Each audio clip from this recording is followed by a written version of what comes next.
नुआपड़ा जिला खोडियालଠାରେ अनुष्ठित नूतन अपराध आईन कार्यकारिता उपरे सचेतन सभा अनुष्ठित हो जाइछि।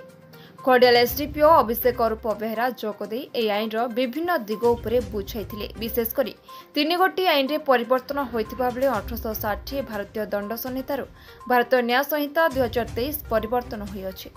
सेपरि कोर्ट ऑफ क्रिमिनल प्रोसीडिंग 1963 को भारतीय नागरिक सुरक्षा संहिता 2023 एवं भारतीय साक्ष्य आईन 1872 परिवर्तन होई भारतीय साक्ष्य अधिनियम 2023 कार्यकारिता ने जनसाधारण को सचेतन करछंती। ए बैठक में खोडियाल थाना अधिकारी प्रदीप कुमार धरुआ, खोडियाल नगर अध्यक्ष उज्ज्वल गुप्ता, वरिष्ठ नागरिक डॉक्टर मेहराम चंद्र मिश्र, वरिष्ठ नागरिक संघ सभापति रामेश्वर अग्रवाल, वरिष्ठ नागरिक संघ संपादक डोलामोहन सिंह बाबू, वरिष्ठ नागरिक, सचेतन नागरिक, बुद्धिजीवी, सांबादिक एवं पुलिस कर्मचारी माने जोग देथिले। नुआपड़ारू बीरबल प्रधान रिपोर्ट, संग्राम टीवी। आईन टा लागू होईची हमर ता ऊपर कोन कहबे सर? आज जो मीटिंग थिला कोन रहिला?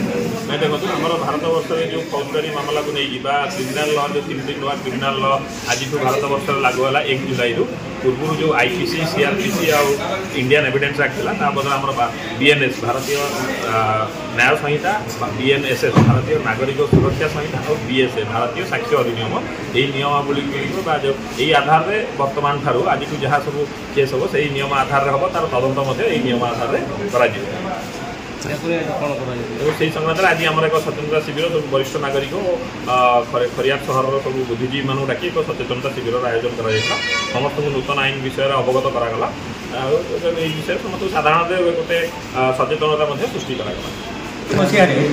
जो ब्रिटिश आईन क्या चली से आईन भारत सरकार परिवर्तन होती आज जुलाई 1 रु लागू है।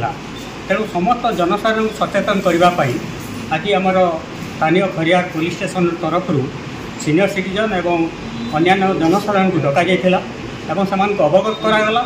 जाफल कि बहुत दिन जो आईन थिला से आईन में बहुत असुविधा थिला एवं जहाँ निहाती दरकार थिला से आम जो 3टी रही भारतीय न्याय संहिता, साक्ष्य आईन एवं आ गोटे है नागरिक सुरक्षा आईन, ये 3टी को आमर एसडीपीओ महोदय एवं आईआईसी लोक मान सुंदर भाव से बुझेदेले बुझिला कहीं आईन तो बहुत विस्तृत अच्छी विराट अच्छी धीरे धीरे कि कम हम और सचेतन कि चलो ग्राम मानक लोक मैंने कहीं लोक जा सचेतन हेले आईन तो मैंने ठीक कम कर।